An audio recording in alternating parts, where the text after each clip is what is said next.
Ser podcast. Canto yo y la montaña baila se convirtió en 2018 en un fenómeno literario, una obra original que defendía la tradición oral y lo contemporáneo y que colocaba a Irene Solà en el panorama internacional.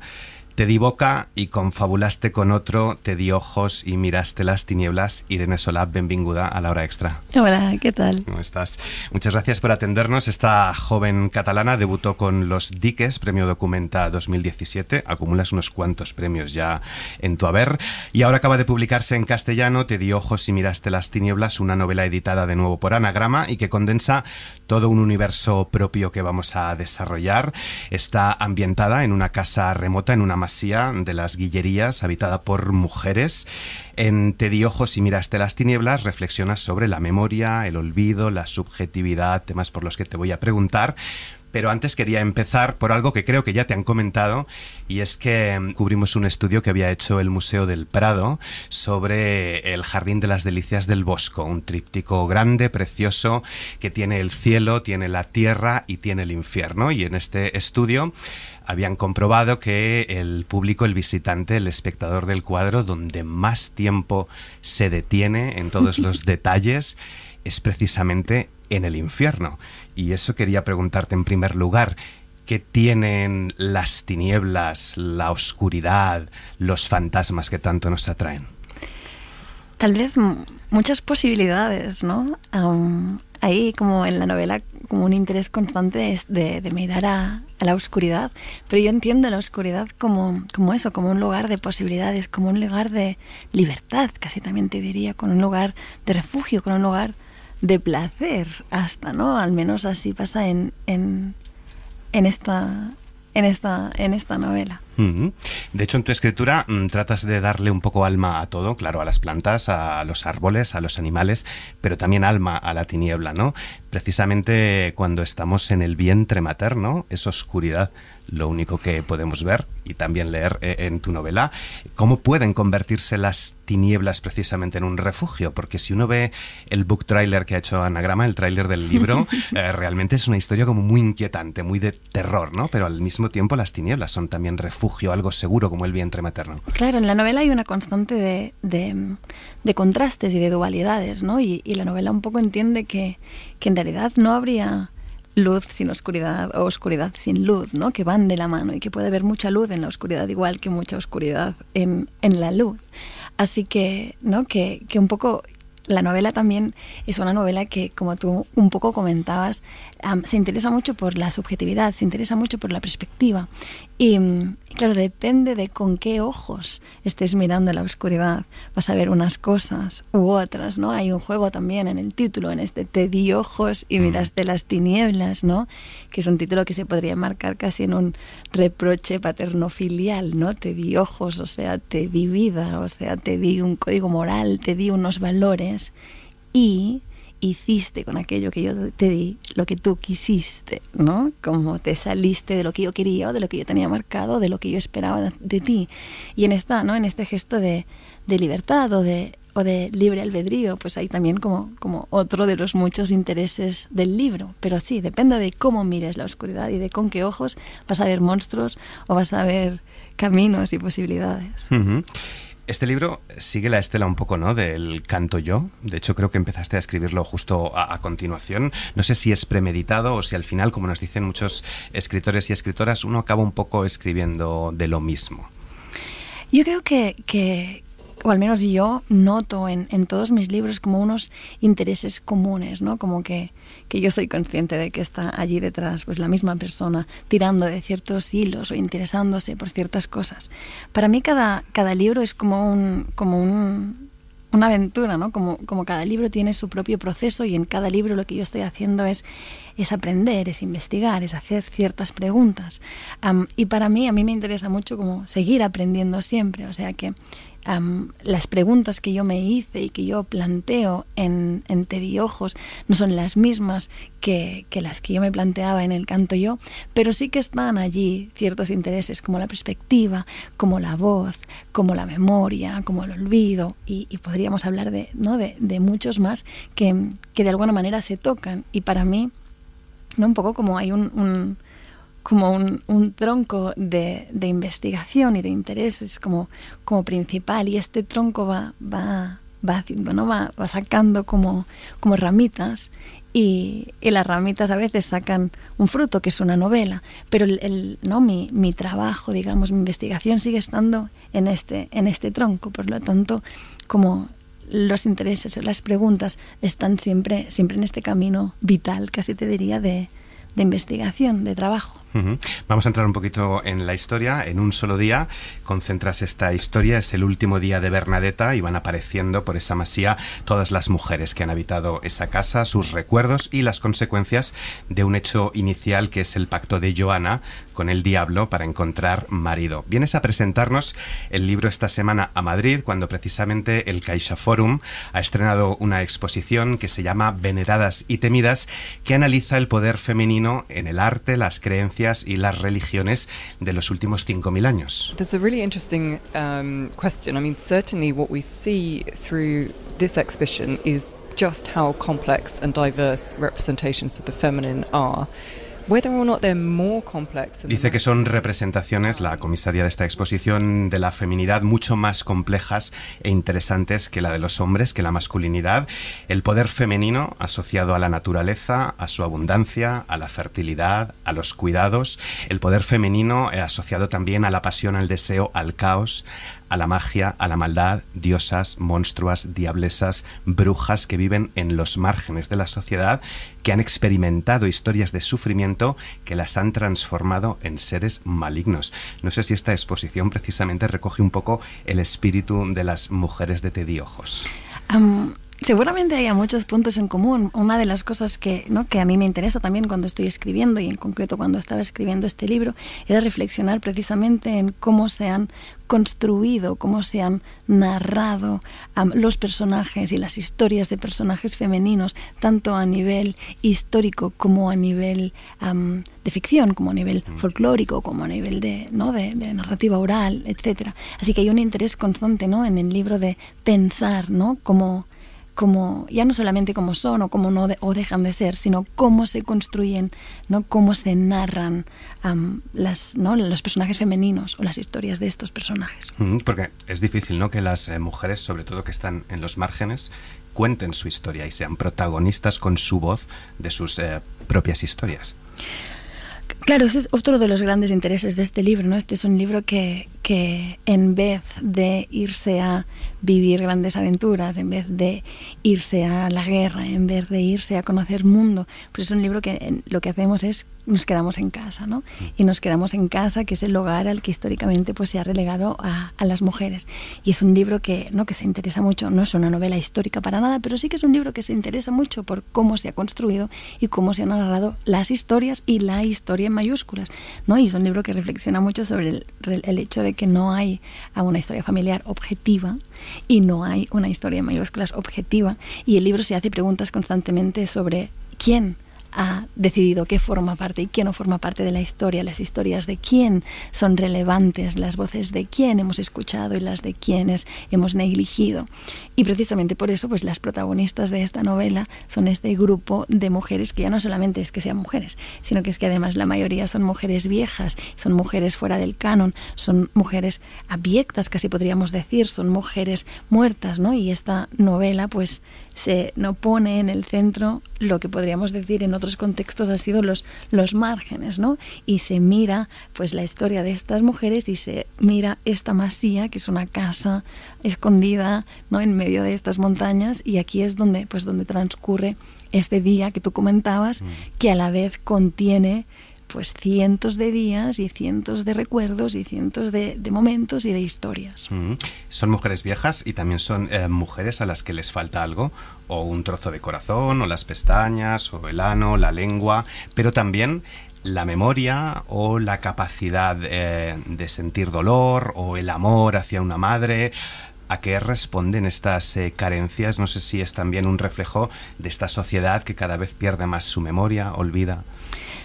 Sí, hay diversas cosas aquí. Yo empezaría por decirte, supuestamente, les falta algo, ¿no? O sea, Joanna hace un pacto con el diablo en el siglo XVI y ella pide un marido, pero Joanna es muy lista y ella especifica que tiene que ser heredero, que tiene que tener casa, que tiene que tener tierras y que tiene que ser un hombre entero. Y Joanna se casa con Bernadí Clavell, que es el heredero del Mas Clavell, que es esta casa en donde va a suceder todo, pero a Bernadí le falta un dedo pequeño de un pie. Y por lo tanto no es un hombre entero y ella puede romper este trato con el demonio y conservar el alma, la casa y el marido. Pero Joanna muy pronto empieza a sospechar, empieza a creer que hay consecuencias de este trato roto y que son pues el hecho de que a todo el mundo, a toda su familia, a todos sus hijos y descendientes les va a faltar algo. Pero aquí no yo pondría en tela de juicio que haya una objetividad en esto también. Es algo que ella cree y depende de cómo mires el mundo y de cómo interpretes el mundo, siempre te va a faltar algo, porque hay cosas que, vale, sí, a Blanca le falta la lengua, pero que a Margarida le falte un cuarto de corazón, o que a Dolsa le falte una cola de cabra, o que a Guilla le falte el nombre, ¿no? Como depende de cómo lo miras. Y de nuevo esto nos conecta con aquello que decíamos al principio en relación con la subjetividad o en relación con la oscuridad, ¿no? Depende de cómo interpretes el mundo. Y también, ¿no? Hay como toda una reflexión alrededor de lo que heredamos. No solamente heredamos cosas, ¿no? Físicas, objetos, también heredamos maneras de pensar o también heredamos creencias de nuestra familia, pero también de nuestro entorno, de nuestra sociedad. Y claro, esta familia hereda esta idea de que están malditos, ¿no? Claro, o sea, es la importancia también un poco de cómo nos contamos, ¿no? Todas esas historias que hemos recibido de generación en generación y que a veces cuando no las conocemos, esos vacíos los llenamos con imaginación. Claro.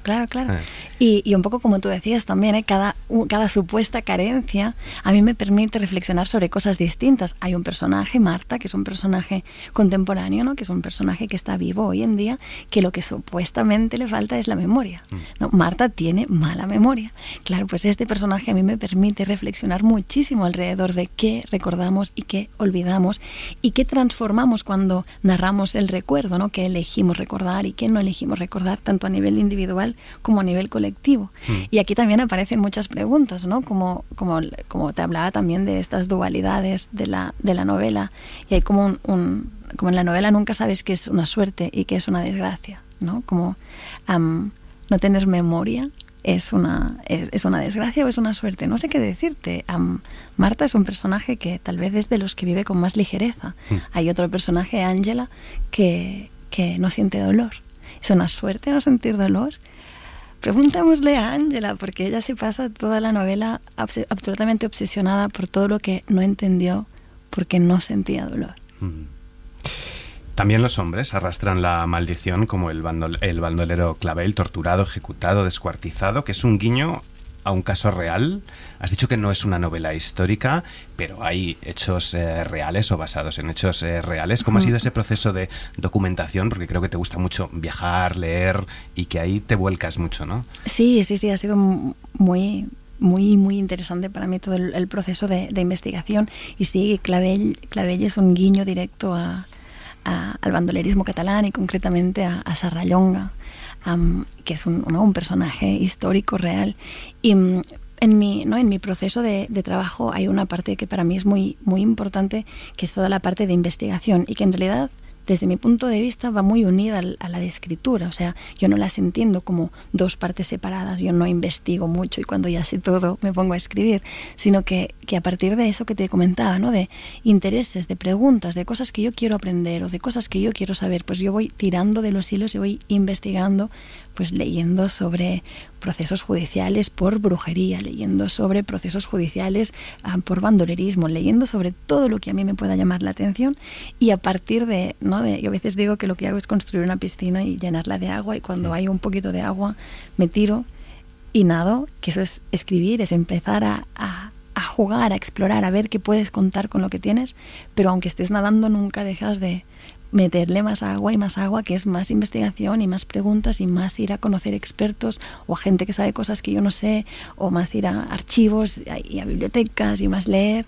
Y así cuando más agua tienes en la piscina, como más fondo puedes sumergirte. Antes de seguir sumergiéndonos en la brujería, también aparecen maquis, aparece la guerra civil.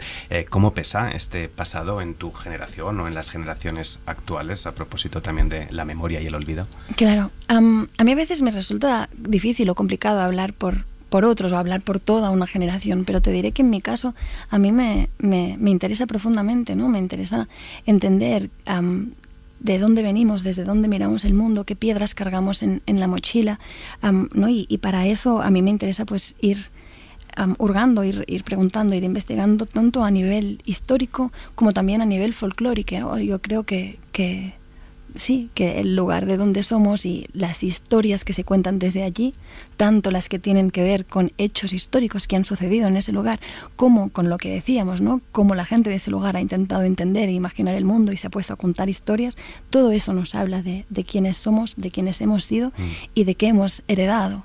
Así que a mí me interesa mucho utilizar todos estos materiales para escribir novelas y para ir entendiendo más cosas de lo que me rodea. Justo antes del verano hablábamos con Lina María Parra, una escritora colombiana que ha recogido también la tradición oral de las mujeres en Colombia, en una historia de también legados familiares, mujeres, brujería, hechizos, haciendo una metáfora con las parteras. Nos decía que sorprende o no que en un mundo tan digital, tan tecnológico, sigamos consultando los astros, ¿no? Que no es incompatible una carrera científica con lo sobrenatural. Sí, a mí cuando más podamos mezclar y cuando más podamos agarrar de todas partes, más interesante, más perspectivas, ¿no? Ella hablaba mucho de las hierbas, de los saberes que hemos perdido. Aquí también hablas mucho tú de hierbas, en la segunda, creo que es en la segunda parte del libro. ¿Qué relación tienes precisamente tú con todos esos saberes ancestrales, esas tradiciones, esas mañas que hemos perdido, ¿no? A lo mejor en saber qué hierba es buena, qué es mala, hemos dejado de saber cazar, pescar o deshuesar un pollo, ¿no? Destrezas que hoy, si el mundo sufriera un apagón digital, no sabríamos cómo sobrevivir. Total, a mí me sorprende mucho y creo que el libro se sorprende mucho de todo lo que olvidamos y de todo lo que no sabemos, ¿no? Y a nivel de eso no sabemos el nombre de muchísimas de las plantas o el uso de muchísimas de las plantas que nos rodean, pero a veces no sabemos prácticamente nada de la casa en donde vivimos o de quién estuvo viviendo allí antes que nosotros, o hablamos con nuestros abuelos, pero muy rápido y no después de ellos sabemos muy poco de nuestro propio linaje familiar y tal vez podemos saber ¿no? como a grandes rasgos algún movimiento o podemos saber algún nombre, pero los detalles, los caracteres de las personas, ¿no? como se nos olvidan muy deprisa. Así que hay como una reflexión alrededor de eso, sin una intención de culpar, o sin una intención de señalarlo como algo que sea malo. El libro también entiende, ¿no? como esta relación con el recuerdo y con la memoria, tal vez como una manera de sobrevivir, ¿no? De que cada individuo lidie con lo que le toca y no con lo que viene detrás. Pero por ejemplo, ¿no? hay como un interés en el libro con ciertas recetas o ciertas maneras de cocinar medievales, ¿no? Estas mujeres están preparando una fiesta, tú decías, es el último día de la vida de Bernadetta. Es verdad, Bernadetta se está muriendo, pero todas las mujeres que han nacido y vivido y muerto en esta casa le están preparando una fiesta. Así que el día de hoy, el día en el que sucede la novela, es como la preparación de esta fiesta. Y lo que hacen por la mañana es pues matar, ¿no? a un cabrito y se pasan todo el día cocinando este cabrito y lo cocinan con maneras de hacer que ya no son nuestra manera de cocinar, ¿no? que son maneras de cocinar pues que yo pues agarro de libros como el libro del Sensoví o el libro del Coq, que son recetarios medievales. Y a mí me interesan mucho y me sorprende porque no hace tantos años cocinábamos de esa manera, pero ya no. Y ya no nos acordamos y ya nos suena como a súper extraño y súper exótico. Y es curioso, ¿no? Esa cosa del recuerdo y de cómo todo se va transformando. Uh-huh. He leído que escribiste Los diques porque no tenías una cámara de vídeo. Hemos hablado esta semana con Alberto San Juan sobre los jóvenes y dice que siguen teniendo muchas inquietudes culturales, pero que ya han perdido esa tradición oral, que ya tampoco leen historias, que todo lo buscan a través de las pantallas y la música, las canciones.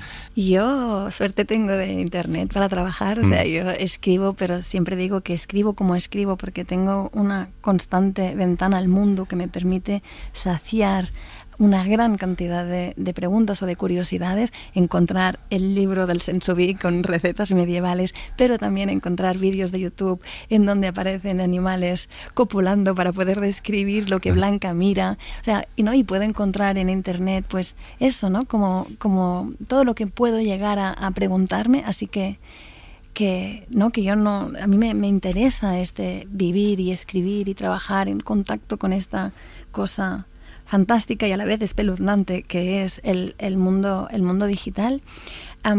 Y no sé, a veces yo también oigo a decir, no, los jóvenes no leen, los jóvenes...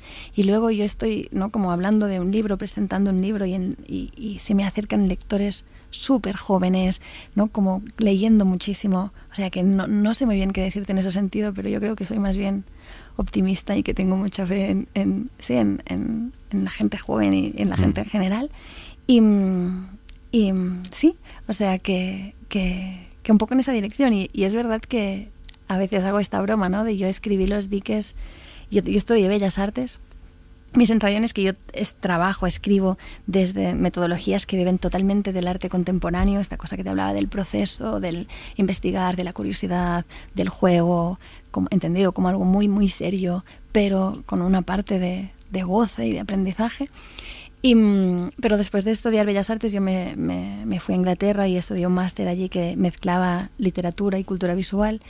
Y si bien en Bellas Artes siempre tuve acceso a nivel de materiales, a todo lo que yo pudiera pedir y más, ¿no? Yo pues tenía mi propio estudio y tenía acceso a cámaras, tenía acceso o sea, yo podía hacer no lo que yo quisiera. Y en Inglaterra, cuando hice este máster, que estaba como más metido dentro de un contexto de School of English, como una cosa muy, muy inglesa y muy literaria, y yo les pedí una cámara para seguir haciendo de todo, escribiendo, pero también haciendo vídeo. Y tardaron como 3 semanas en dejarme una cámara y me dejaron una cámara pequeñita, una cámara como la que usaban pues tus tíos por Navidad para filmar a todos los primos cantando villancicos.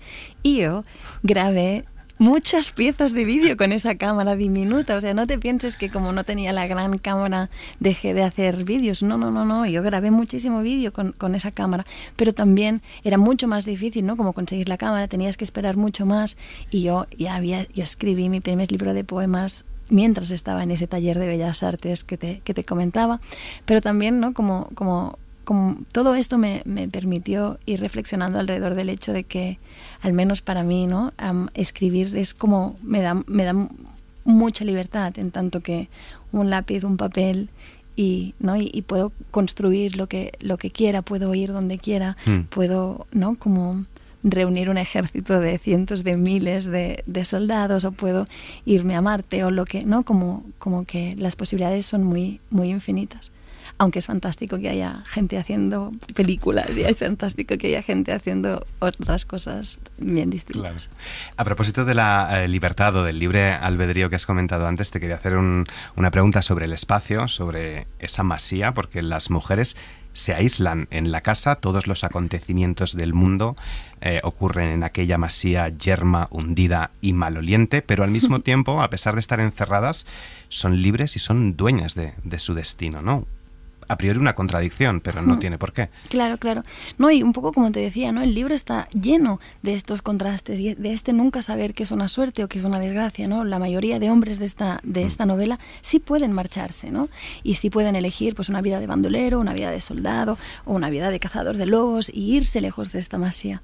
Pero les pasa muy a menudo que mueren lejos de esta masía y luego no saben regresar. Las mujeres, o la mayoría de mujeres de esta novela, no se marchan, no pueden marcharse de esta casa, ¿no? Y se quedan en esta casa y luego se esconden durante muchos años en esta casa.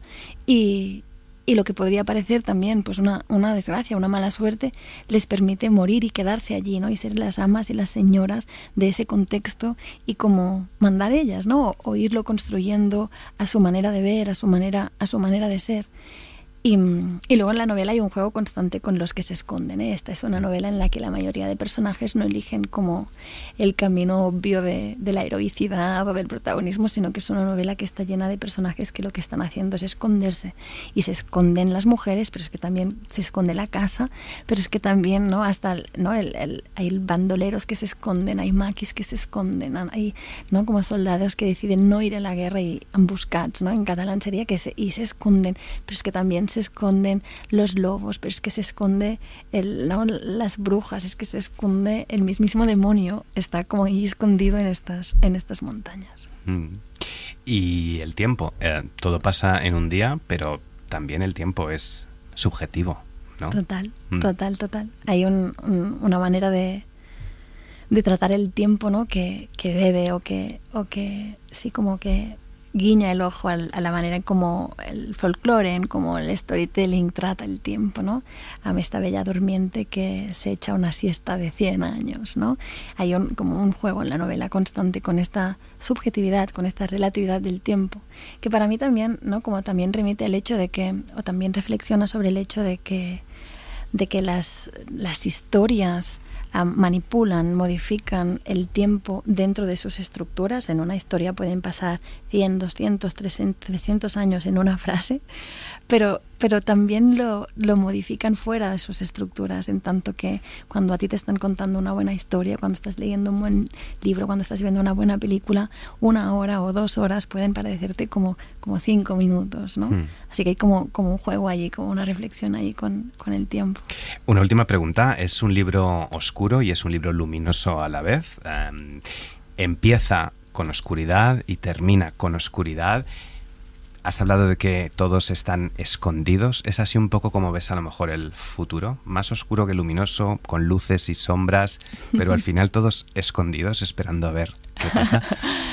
No creo que tenga que ver con mi manera de ver el futuro, para nada, no. Es o sea, hay ni la vida presente. No, ni la vida presente. Pero sí que hay, en este juego del relativizar o del depende de cómo te lo mires, yo creo que sí que hay como unas ganas de mirar el presente y de mirar el futuro desde este juego, desde esta perspectiva, ¿no? Puedes tú mirar el futuro, el presente o el pasado como Margarida, ¿no? Que es este personaje que está enfadado y tendrá sus motivos para estar enfadado, y es ese personaje que además quiere establecerse como cronista de la vida, ¿no? Y como te quiere tener la verdad y quiere tener una verdad única y quiere como casi eliminar las otras versiones o las otras maneras de ver o de existir en el mundo.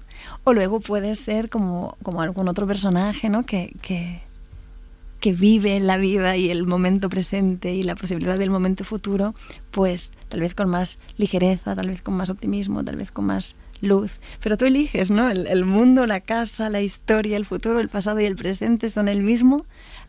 Tú decides cómo te los miras, cómo los cuentas y cómo te relacionas con ellos. ¿Y cómo te relacionas tú con una ciudad como Madrid? Porque has llegado y parece que estabas encantada. ¿Pueden las grandes urbes también tener este realismo mágico que tiene tu libro? A mí me encanta Madrid. Yo nunca hablo o como no entiendo mi libro en relación con el realismo mágico, porque aunque a mí la literatura a la que se puso esa etiqueta es una literatura que me interesa mucho y que de adolescente me alimenté muchísimo, y todo lo que se puede escribir desde Latinoamérica ahora mismo también es algo que me interesa mucho, pero el realismo mágico creo que tiene que ver con un momento, con un contexto, ¿no? Y con un lugar que no tiene nada que ver con el mío y como que no me pertoca para nada, ¿no? Como que no, yo nunca diría, no, yo no estoy haciendo realismo mágico, pero sí, totalmente, a mí me encantan las urbes, me encantan las ciudades muy grandes. Yo viví un buen tiempo en Barcelona, viví mucho tiempo en Londres, y cuando estuve en Ciudad de México hace 2 semanas y me enamoré, y Bangkok me apasiona, o sea, como me gustan mucho las ciudades grandes, y creo que sí, que muchos de los juegos que yo establezco, de mis intereses, la idea de la perspectiva, la idea de las voces, la idea de las capas que cubren los lugares, eso está en donde tú quieras encontrarlo, ¿no? En donde tú quieras mirar y buscarlo. Y sí, a mí me interesan muchísimo, a muchos niveles las grandes ciudades. Irene Solà, cuando el diablo duda, a la mujer pregunta. Moltes gràcies por tus respuestas. A ti, muchas gracias. Gracias. Cadena SER. La radio.